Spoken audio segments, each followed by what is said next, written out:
അതെ അഭിലാഷ്, ഇത് ന്യൂ ബ്ലോക്കാണ്, പുതിയ ബ്ലോക്കാണ്. പക്ഷേ പേര് മാത്രമേ ഈ പുതിയ ബ്ലോക്ക് എന്നുള്ളൂ. ബ്ലോക്ക് കണ്ട അതിൻ്റെ അകത്തൊക്കെ കണ്ടാൽ ഏകദേശം ഒരേ കണക്ക് തന്നെയാണ്. കണ്ടാൽ ചെടി വരെ ബ്ലോക്ക് ഉണ്ട്. ആ തരത്തിലാണ്, ഫുള്ള് വിട്ട് നിൽക്കുകയാണ്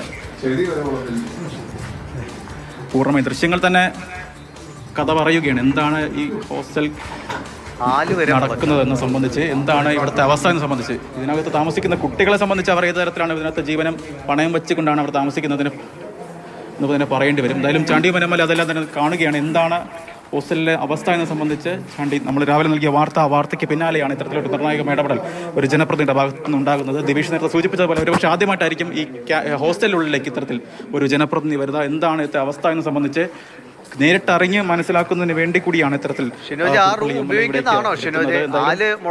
മാസങ്ങളായല്ലോ ആ റൂം ഉപയോഗിക്കുന്നതാണോ? മനസ്സിലാവും എത്രത്തോളം ഭയം ഉള്ളിൽ ഒതുക്കിയാണ്.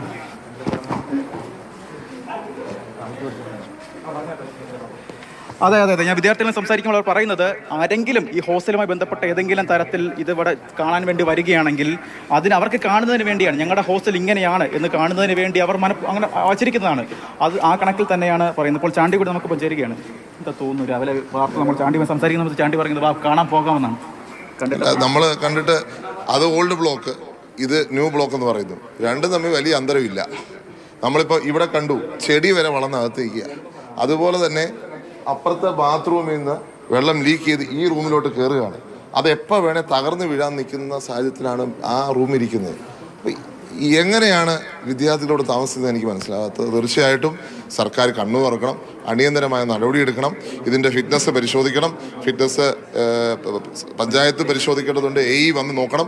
അതിനുശേഷം സർക്കാർ ഒരു തീരുമാനമെടുക്കണം എന്താണ് ഇവിടുത്തെ സാഹചര്യം എന്നുള്ളത്. തീർച്ചയായിട്ടും റിനോവേഷൻ ആണെങ്കിൽ അടിയന്തര റിനോവേഷൻ, അതല്ല എന്താണെന്ന് സർക്കാർ തീരുമാനിക്കട്ടെ. സർക്കാരിന് ഞാൻ ഈ തീരുമാനം വിട്ടുകൊടുക്കും. പക്ഷേ ഇവിടുത്തെ ഒരു വിദ്യാർത്ഥിയെ പോലും വഴിയിലിറക്കുന്ന സാഹചര്യം ഞങ്ങൾ അനുവദിക്കത്തില്ല. അവരെ സർക്കാർ ചെലവിൽ തന്നെ സംരക്ഷിക്കേണ്ടി വരും എന്നുള്ളതാണ് എനിക്ക് ആ കാര്യത്തിൽ പറയാനുള്ളത്. സർക്കാരിൻ്റെ ഉത്തരവാദിത്തത്തിൽ നിന്ന് സർക്കാർ ഒളിച്ചോടാൻ പാടില്ല. ഇത് ഒരു ഇൻസിഡൻറ്റിന് കാരണമായതിനു ശേഷം നമ്മൾ ഒന്നും പറഞ്ഞിട്ട് കാര്യമില്ല. അതുകൊണ്ട് അടിയന്തരമായ തീരുമാനം സർക്കാർ ഈ കാര്യത്തിൽ എടുക്കണം. ഈ വിഷയം അടിയന്തരമായി ഇടപെടേണ്ട കാര്യമാണ്. പക്ഷേ എങ്കിലും ചോദിക്കട്ടെ, നിയമസഭയിൽ ഉൾപ്പെടെ വരുന്ന സമയത്ത് ഇത്തരം വിഷയങ്ങൾ സൂചിപ്പിക്കും. തീർച്ചയായിട്ടും പ്രിയപ്പെട്ട പ്രതിപക്ഷ നേതാവിനെ ഉൾപ്പെടെയുള്ളവർക്ക് ഇതിനെക്കുറിച്ച് ഞങ്ങൾ ഈ കാര്യങ്ങൾ ഉന്നയിച്ചുകൊണ്ട് സംസാരിക്കും. ഒരു സംശയവും വേണ്ട. ഇവിടെ ഇങ്ങനെ മെൻസ് ഹോസ്റ്റല്, ഇത് കുട്ടികൾ എങ്ങനെ താമസിക്കും? നിങ്ങൾ തന്നെ കണ്ടില്ലേ, ഇങ്ങോട്ട് കയറാൻ വഴിയില്ല. അങ്ങോട്ട് കയറി കഴിഞ്ഞാൽ ആ ബിൽഡിംഗ് ഇടപെടുകയാണ്.